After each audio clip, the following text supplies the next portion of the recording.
नमस्कार, मैं हूं रत्ना और आप देख रहे हैं सी न्यूज़ भारत। आयोग करते उत्तर प्रदेश बुलेटिन की ओर बात होगी सुल्तानपुर की, जहां पुलिस और 50,000 के इनामी बदमाश के बीच मुठभेड़ हो गई। अगली खबर भी सुल्तानपुर से है, जहां सेवा धर्म फाउंडेशन के संस्थापक डॉक्टर आशीष तिवारी ने मानवता की एक बड़ी मिसाल पेश की है। तमाम खबरों पर विस्तार से चर्चा करेंगे। होली और रमजान पर्व को सकुशल संपन्न कराने के उद्देश्य से जिलाधिकारी डॉक्टर इंद्रमणि त्रिपाठी और पुलिस अधीक्षक अभिषेक भारती सड़कों पर उतरे। दोनों अधिकारियों ने पुलिस फोर्स के साथ खानपुर, दलेर नगर और फफूंद क्षेत्र में पैदल गश्त कर सुरक्षा व्यवस्था का जायजा लिया। मिश्रित आबादी और संवेदनशील इलाकों में विशेष सतर्कता बरती जा रही है। भीड़ भाड़ वाले स्थानों पर ड्रोन कैमरे के माध्यम से कड़ी निगरानी रखी जा रही है। अधिकारियों ने आमजन से शांति, सौहार्द और कानून व्यवस्था पर बनाए रखने की अपील की है और पर्व को मिलजुल कर मनाने का संदेश दिया। और ऐसे सी न्यूज़ संवाददाता राजेश मिश्रा की रिपोर्ट। फर्रुखाबाद में शनिवार शाम सीओ सिटी ऐश्वर्य उपाध्याय ने फतेहगढ़ चौराहे पर सघन चेकिंग अभियान चलाया। उन्होंने बताया कि होली के मद्देनजर कोतवाली, फतेहगढ़ क्षेत्र सहित पूरे जनपद में भारी पुलिस बल तैनात कर जगह जगह जांच की जा रही है, ताकि शराब पीकर वाहन चलाने, बिना हेलमेट और बिना सीट बेल्ट गाड़ी चलाने वालों पर कार्रवाई की जा सके और दुर्घटनाओं को रोका जा सके। सीओ सिटी ने जनपद वासियों से होली को सौहार्दपूर्ण और सुरक्षित तरीके से मनाने की अपील की। इस दौरान थाना प्रभारी रणवीर रणविजय सिंह सहित अन्य पुलिसकर्मी मौजूद रहे। मैडम, त्यौहार है और त्यौहार पर कैसी की पुलिस बल की क्या व्यवस्था है, कैसी? आगामी त्यौहार जो कि होली और ईद के हैं, इस पे कोतवाली, फतेहगढ़ क्षेत्र तथा जनपद फतेहगढ़ में सघन चेकिंग का अभियान चल रहा है। हर जगह पुलिस फोर्स लगाई गई है। होली के लिए विशेषकर ड्यूटीज़ लगा दी गई हैं, तैनातियाँ कर दी गई हैं और सभी लोग शांति के साथ में हर त्यौहार मना लें, यही पूरी कोशिश रहेगी। जिस पर गाड़ियों की चेकिंग चल रही है, तो गाड़ियों में अभी तक कोई ऐसी चीज़ प्राप्त हुई जिससे लगे कि वो संदिग्ध लग रहा हो मामला? देखिए, चेकिंग की जा रही है, अभी तक कुछ संदिग्ध नहीं मिला है। मेनली ये चेकिंग इसलिए भी की जा रही है क्योंकि होली के टाइम पे कई बार लोग नशे की हालत में बाइक वगैरह चलाते हैं और बिना हेलमेट के चलाते हैं, जिससे एक्सीडेंट्स की संभावना बढ़ जाती है। इसी को लेकर के अधिक से अधिक चालान किए जा रहे हैं। लोगों में जागरूकता लाई जा रही है कि हेलमेट पहन कर चलाएं, नशे में कोई भी वाहन का ना चलाया जाए, यही हमारी पूरी कोशिश है। फर्रुखाबाद से सी न्यूज़ संवाददाता आदेश की रिपोर्ट। इगलास कोतवाली क्षेत्र के ग्राम नगला जगता में आम रास्ते को लेकर दो पक्षों में विवाद हुआ, जिसमें गाली गलौज और मारपीट की घटनाएं हुई। पुलिस ने इस मामले में एक अभियुक्त विपिन कुमार उर्फ भीमा को एक अदद तमंचा 315 बोर और एक जिंदा कारतूस 315 बोर के साथ गिरफ्तार किया है। प्राप्त जानकारी के अनुसार 28 फरवरी 2026 को ग्राम नगला जगता में आम रास्ते को लेकर विवाद बढ़ गया। आरोप है कि अभियुक्त विपिन कुमार उर्फ भीमा और उसके भाई धर्मेंद्र सिंह ने अजीत सिंह को थाने जाते समय मुरसान तिराहे पर रोककर मारपीट की, गाली गलौज की और जान से मारने की धमकी दी। घटना की तहरीर के आधार पर थाना इगलास में विपिन कुमार उर्फ भीमा, धर्मेंद्र सिंह के खिलाफ मुकदमा पंजीकृत किया गया। मामले की जांच करते हुए पुलिस उप निरीक्षक बद्री राम ने करवन नदी के पास से विपिन कुमार को गिरफ्तार किया। अभियुक्त के कब्जे से एक तमंचा 315 बोर और एक जिंदा कारतूस बरामद हुए। पुलिस ने अभियुक्त का चालान माननीय न्यायालय में किया है और आगे की कानूनी कार्रवाई जारी है। इगलास से सी न्यूज़ संवाददाता इंद्रजीत प्रेमी की रिपोर्ट। बिरसी थाना क्षेत्र के खैरी बस स्टैंड के पास एक दर्दनाक सड़क हादसा हुआ। तेज रफ्तार पिकअप वाहन ने बाइक को जोरदार टक्कर मार दी, जिससे बाइक सवार एक युवक की मौत हो गई, जबकि दूसरा युवक गंभीर रूप से घायल हुआ। मौके पर पहुंची बिरसी पुलिस ने मृतक का शव कब्जे में लेकर पोस्टमार्टम के लिए भेज दिया। पुलिस ने पूरे मामले में जांच पड़ताल शुरू कर दी है और हादसे के कारणों का पता लगाने में जुटी हुई है। पुलिस ने स्थानीय लोगों से अपील की है कि वाहन चलाते समय सावधानी बरतें और सड़क सुरक्षा नियमों का पालन करें। बदायूं से सी न्यूज़ संवाददाता नईम की रिपोर्ट। प्रयागराज के मेजा क्षेत्र से गोसौरा कला के Durgavati international school and college में वार्षिक खेल प्रतियोगिता का आयोजन किया गया, जिसकी तैयारियां पहले से ही जोरों पर थी। कार्यक्रम के मुख्य अतिथि चायल विधायक पूजा पाल ने दीप प्रज्वलित कर प्रतियोगिता का शुभारंभ किया और विजेता छात्र छात्राओं को पुरस्कृत किया। प्रतियोगिता में दौड़, लंबी कूद, कबड्डी, रस्साकस्सी सहित विभिन्न खेल स्पर्धाएं आयोजित हुई, जिनमें विद्यार्थियों ने उत्साहपूर्वक भाग लेकर अपनी प्रतिभा का प्रदर्शन किया। विद्यालय की प्रबंधक डॉक्टर स्वतंत्र मिश्रा ने कहा कि खेल बच्चों के शारीरिक, मानसिक और सामाजिक विकास में अहम भूमिका निभाते हैं, जबकि विधायक पूजा पाल ने विद्यालय की सराहना करते हुए कहा कि इस स्तर की व्यवस्था आमतौर पर प्रयागराज सिविल लाइंस में देखने को मिलती है और अब मेजा में भी ऐसा आयोजन होना गर्व की बात है। जो कि Durgavati international school and college अपने आप में एक नई पहचान बनाया है। और कहीं ना कहीं जो यहाँ की प्रबंधक हैं स्वतंत्रता मैडम जी मिश्रा जी और सुशील मिश्रा जी हैं, और यहाँ का जो स्टाफ है, तो कहीं ना कहीं बाखूबी अपनी जो एक हिम्मत और हौसले और एक मेहनत का जो लगन यहाँ पर देखने को मिला है, तो कहीं ना कहीं सभी लोगों ने हम लोगों ने देखा। और यहाँ पर जो हमने, चाहे वो स्कूल का रख रखाव हो, कॉलेज का, और यहाँ का जो मैनेजमेंट है, मतलब जितनी तारीफ़ किया जाए कम है। और बच्चों ने जिस तरह से अपना प्रदर्शन यहाँ पर किया, उन बच्चों का भी बहुत ही मैं वो करती हूँ, क्योंकि यहाँ बच्चों के अंदर जिस तरह से यहाँ पर मैंने कला दिखने का काम किया, वो बहुत ही सराहनीय है। और मैं ये कह सकती हूँ कि इस मेजा में ये अपने आप में ये स्कूल बहुत अद्भुत है। और यहाँ की शिक्षा, यहाँ की जो चीज़ें हैं, वो अपने आप में अलग सा महसूस हुआ मुझे। और मैं बहुत धन्यवाद देना चाहती हूँ, और इनको आगे के लिए बहुत हौसला देना चाहती हूँ। और कि जिस तरह से आप सभी लोग यहाँ पर, हमारी स्वतंत्रता जी हैं, सुशील भाई साहब हैं, और यहाँ की जो स्टाफ है, जिन्होंने बहुत मेहनत से इस विद्यालय को, इस स्कूल को, कॉलेज को यहाँ तक लाने का काम किया है। आगे भी जो इनका मेहनत दिख रहा है, ये दिन रात ऐसे ही आगे बढ़ते जाएंगे, जो मुझे महसूस हुआ। और बस मैं आज यही बोल सकती हूँ कि जो आपकी मेहनत है, वो आज हमने मुझे देखा, तो ये है कि आप दिनों दिन इस विद्यालय का नाम रोशन करेंगे, और यहाँ के बच्चे पढ़ लिख करके इस कॉलेज का। मैम ये बताएं, जैसे कि एक ये विपक्ष ये कहती है कि ये बेरोजगारी और पढ़ाई पे ध्यान नहीं दे रही है सरकार। और यहाँ पे तो जो सुशील मिश्रा, वैसे बीजेपी के करवट एक कार्यकर्ता बताए जाते हैं, पढ़ाई की विपक्षियों के पास कुछ बचा नहीं है बोलने के लिए, इसलिए विपक्ष क्या बोलें। सदगुण में भी अवगुण निकालना उनकी बीमारी है। तो इस चीज़ में यही कह सकती हूँ, जो आप पूरा कैमरा लगा कर घुमा करके देखिए कि मेजा में इस तरह का स्कूल, और मैं मतलब ये कह सकती हूँ कि इस तरह की जो बिल्डिंग्स हैं और इस तरह की जो यहाँ पर मैनेजमेंट है, वो आपको इस सिविल लाइंस के स्कूल में मिलते होंगे। तो और जो आज के प्रोग्राम्स भी हुए हैं, वो आप समझ लीजिए सिविल लाइंस के स्कूल और कॉलेज तो मैं ये कह सकती हूँ कि शिक्षा के मामले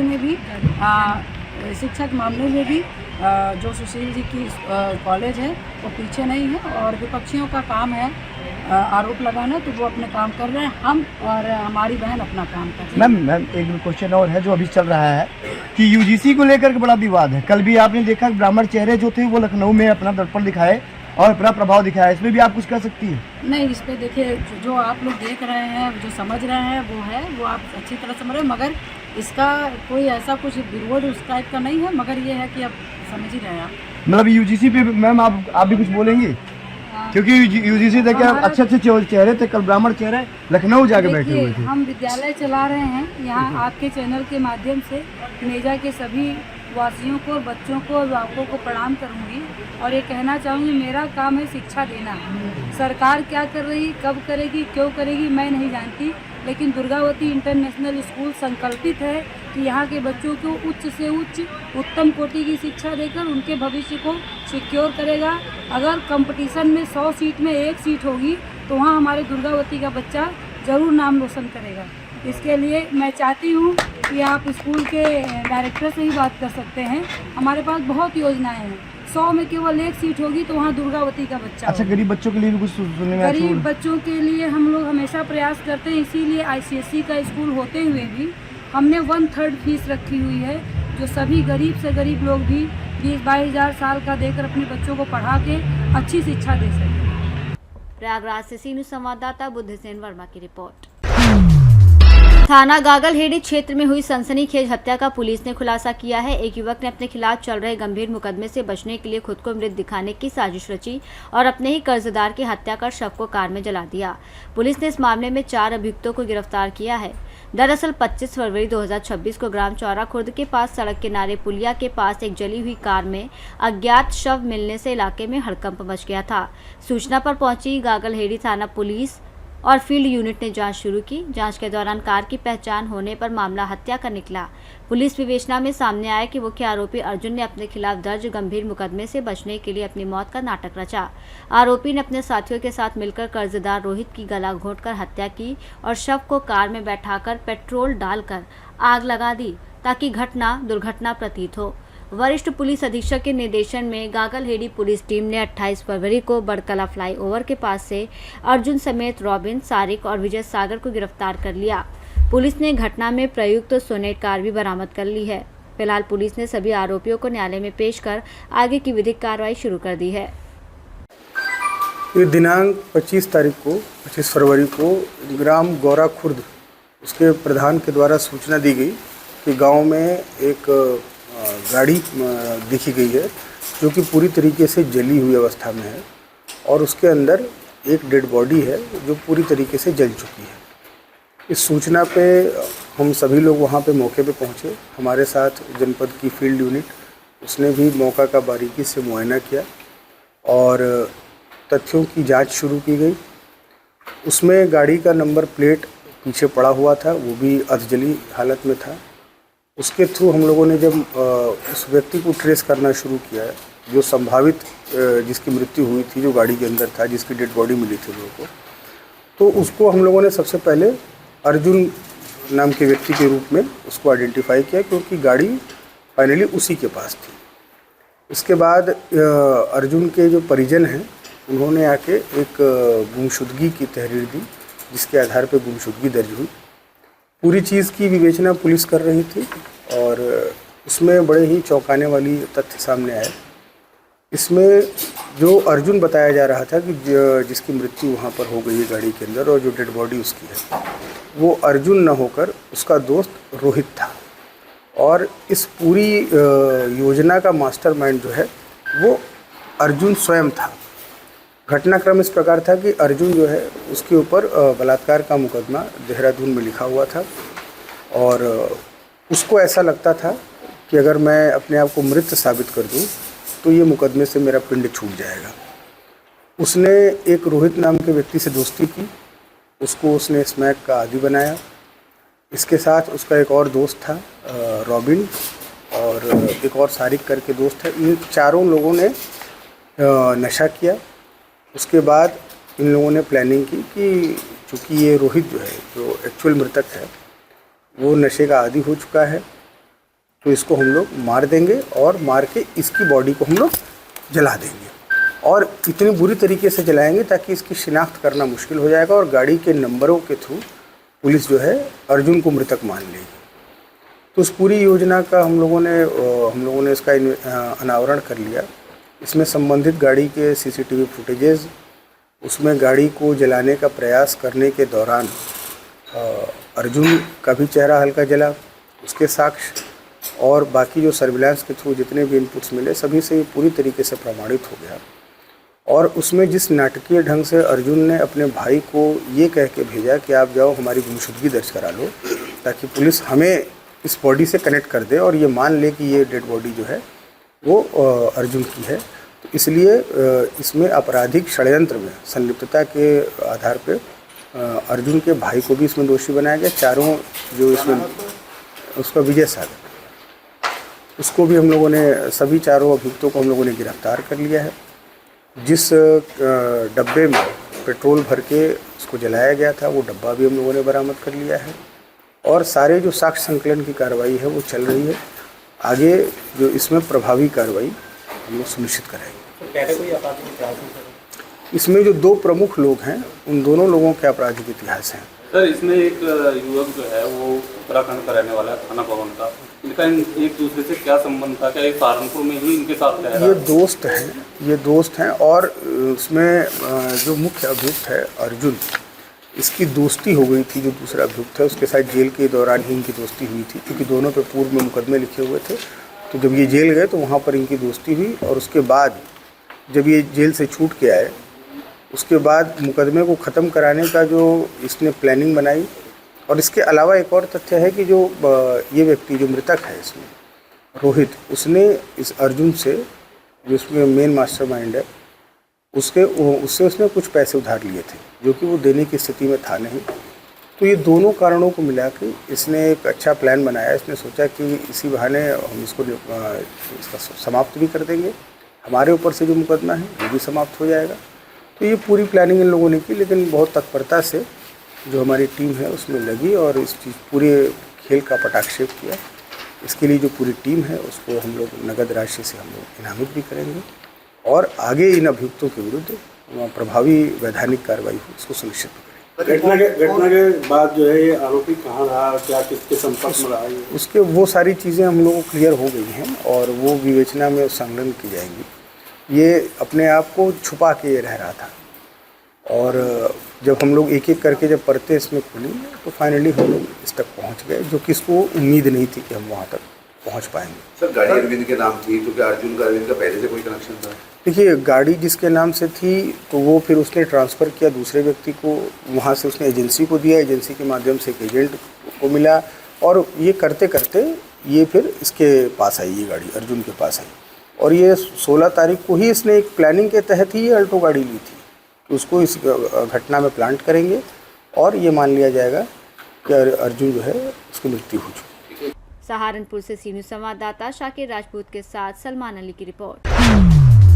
सुल्तानपुर के थाना बल्दीराय क्षेत्र में पुलिस और 50,000 रुपए के इनामी बदमाश आदर्श सिंह उर्फ प्रदीप सिंह के बीच मुठभेड़ हुई, जिसमें आरोपी के पैर में गोली लगी और उसे गिरफ्तार कर लिया गया। उसके कब्जे से 315 बोर का अवैध तमंचा, एक खोखा और एक जिंदा कारतूस बरामद हुआ।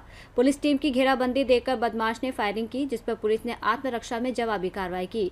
आदर्श सिंह थाना हलियापुर से वांछित था और उस पर पहले भी जनपद अयोध्या में पुलिस पर हमला करने का मामला दर्ज है। घायल आरोपी को सामुदायिक स्वास्थ्य केंद्र बल्दीराय में भर्ती कराया गया और उसके खिलाफ विधिक कार्रवाई जारी है। दिनांक 28/2/2026 को थाना बल्दीराय पुलिस को सूचना मिली कि एक बदमाश मोटरसाइकिल पर अवैध शस्त्र के साथ पारा की तरफ जा रहा है। इस सूचना पर तत्काल पुलिस ने घेराबंदी की। घेराबंदी किए जाने पर इस व्यक्ति ने पुलिस के ऊपर फायर खोल दिया। पुलिस ने भी जवाबी कार्रवाई की, पुलिस ने भी फायर किया, जिससे इसके पैर में गोली लगी। शिनाख्त होने पर यह जानकारी मिली कि आदर्श सिंह सन ऑफ दशरथ सिंह निवासी डोबियारा थाना हलियापुर के रूप में हुई है। थाना हलियापुर से वांछित है और इस पर 50,000 का इनाम है।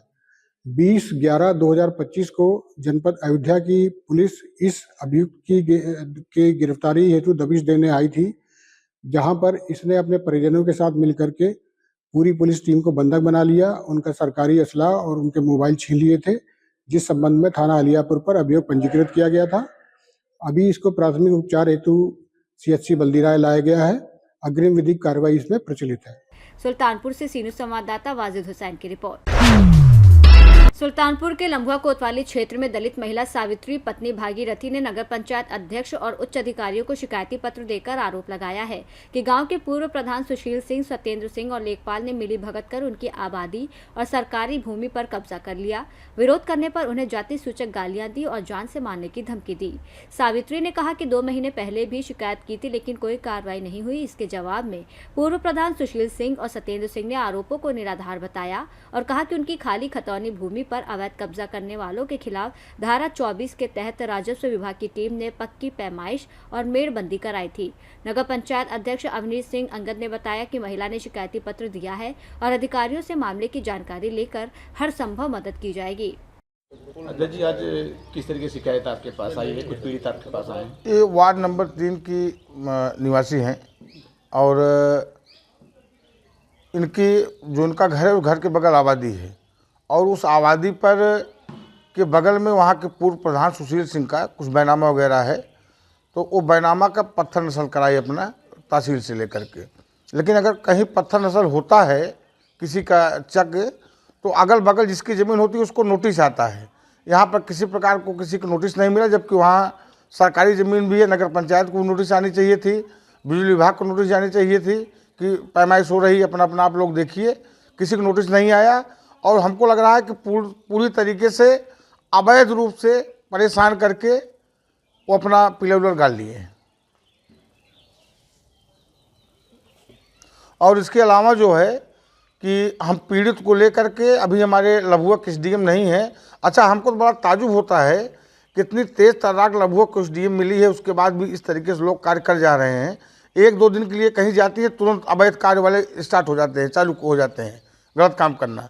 और हम पीड़ित को लेकर के कल हम एसडीएम महोदय के पास जाएंगे, पूरी बात संज्ञान में लाएंगे उनको, और उन्हीं के यहाँ लभुआ थाने जो लोग गए थे और कानूनगो जो गए थे और लेखपाल जो गए थे, उनको बुला के पूछा जाएगा कि बिना नोटिस दिए आप पत्थर नस्ल कराए कैसे, अगर कराए हैं तो कागज़ में कहाँ है और ओरिजिनल कहाँ है उनका बैनामा, वो चल के आप दिखाइए। और जहाँ तक मुझको जानकारी मिली, अपने लोगों द्वारा मिली, कि इतनी बढ़िया एसडीएम लम्हों में आई हैं, ईमानदार छवि के एसडीएम हैं और 24/7 लम्हों तहसील विजिट पर रहती हैं। ऐसे अधिकारी को बदनाम करने का कार्य उन्हीं के अपने कर्मचारी कर रहे हैं, जो उनके नाक के नीचे उनको बदनाम कर रहे हैं। इसको भी एसडीएम मैडम को मैं कल अवगत कराऊंगा। और सौभाग्य लम्हों का कितनी तेज तर्राक एसडीएम आई हैं और बहुत सारे रुके हुए पेंडिंग कार्यों को उन्होंने आगे बढ़ा दिया है।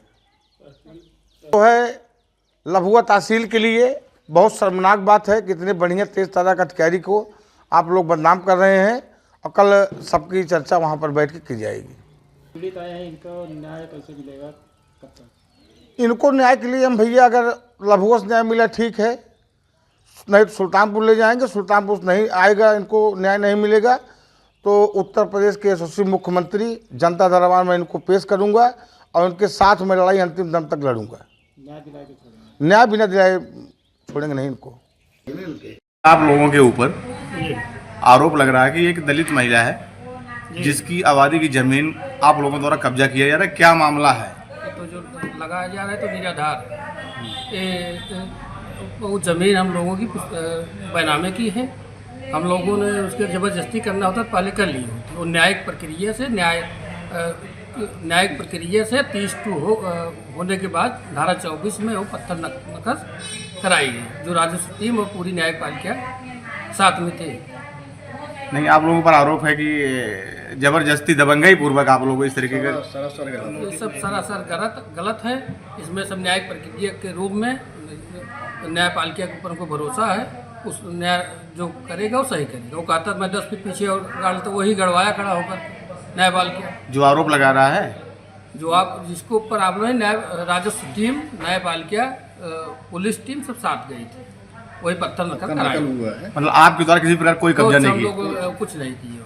मतलब आप लोगों का कहना है कि हम लोगों ने किसी प्रकार कोई अवैध कब्जा या इस तरीके के कुछ नहीं, कोई 1% कहीं कुछ नहीं। जो 30-2 हुआ है धारा 24 में और पत्थर नकल उसमें कराई गई पैमाइश, राजस्व टीम न्यायपालिका के आधार पर हुआ है। हम लोग वहाँ कुछ करने नहीं। कानूनी प्रक्रिया के अंतर्गत हम लोगों ने सारा काम किया पावर है। हाउस की जमीन से हमको क्या मतलब है? उनको नोटिस दिए थे आप लोग? हम लोग के नोटिस उनको देंगे, राजस्व दिया था? राजस्व टीम जाने ना, हम तो अपनी खतौनी ले रहे हैं। हम उनके किसी को सूचना दिए नहीं और बिना बताए नपवा लिए? भाई राजस्व न्यायपालिका जाने, राजस्व टीम जाने, मुझको अपने खतौनी से मतलब है ना, मुझको उस जमीन से क्या मतलब? मुझको अपने खतौनी से मतलब है जिसमें हम मेरे भाई दोनों पत्नी के नाम से बैनामा है, उसके पत्थर नकल कराए, हम लोग 30-2 कराए। इस पर न्यायपालिका से सिस्टम जो है न्यायपालिका काम कर रही है, पत्थर नकल उसमें जमीन पे काबिज? हाँ काबिज। आप पे भी आरोप है कि उस महिला द्वारा कुछ विरोध किया गया था आप लोगों द्वारा, गाली गलौज हम या इस लोग तरीके? कोई बतगी नहीं की है उसको। कोई अगर वीडियो दिखा दे, कोई बात करते हुए दिखा दे तो जो प्रस्तुत करे हम लोग कभी कुछ किए, अगर ये करना होता तो आज हम न्यायपालिका के शरण क्यों लेते? सारे आरोप निराधार हैं। हम लोग तो 1.5 हिस्सा उसको छोड़ भी दिए हैं। 1.5 हिस्सा भी हमारे जमीन पे काबिज है, उसको छोड़ दिए, इसको हम लोग छोड़ दिए हैं। अच्छा, आप लोगों द्वारा उसके अभी लिए मेरे खतौने में उसके लिए 1.5 हिस्सा पे काबिज, उसको छोड़ दिए। खतौने की जमीन हम लोग छोड़ अच्छा, खतौने की जमीन आप लोगों ने उसके लिए छोड़ दिए। मतलब आपके ऊपर जो लगाए गए आरोप है निराधार है, वो सब एकदम सब गलत है। कोई आधार नहीं। ये सब झूठा एकदम आरोप है? हार साजिश की राजनीति। हम लोग राजनीतिक व्यक्ति हैं, राजनीतिक तहत जो है कुछ लोग हो सकता है षड्यंत्र रच रहे हो। 100% साजिश है। और कोई हम लोगों से उसके कोई बात विवाद नहीं हुए, कोई सामने बात नहीं कर सकते हैं। हम लोग न्यायपालिका पर भरोसा है और राजस्व टीम न्यायपालिका जो जा कर देखी उस पर हम लोगों ने काम किया। राजस्व विभाग की संयुक्त टीम ने आपको कब्जा दिलाया? जी, आपके द्वारा किसी प्रकार कोई कब्जा नहीं किया? कोई पत्थर नकल खड़ा होकर के मैं न्यायपालिका, राजस्व टीम, पुलिस सब साथ खड़ी होकर तब कराई, उस पर पत्थर नकल। सावित्री नाम है। अब जो कि हमारी राजापुर में हमारा घर है, जहाँ है आबादी ज़मीन है, रही थे वहीं जब बाटे सुशील प्रधान सत्येंद्र हम कहा थे हमारा जमीन है, हमारा खितौनी बनामा है, जो ना परेशान करे यहाँ जो ना है पीले गाल हैं जो हमारे तीन हारे थे तफंगाई के जो व्यक्ति हमारा कब्जे करता है जन बाटे दरवाज हम कहा कि जो ना कब्जे कर लेता है यहाँ पर नहीं शिकायत करी तो सुनते ही नहीं जन बाटे सुनवाई न होता तो होबन करे जन बाटे सरकारी जमीन आटे हमारे आटे क्या तो ना सुनवाई जाते हैं। सुल्तानपुर से सीनियर संवाददाता वाजिद हुसैन की रिपोर्ट।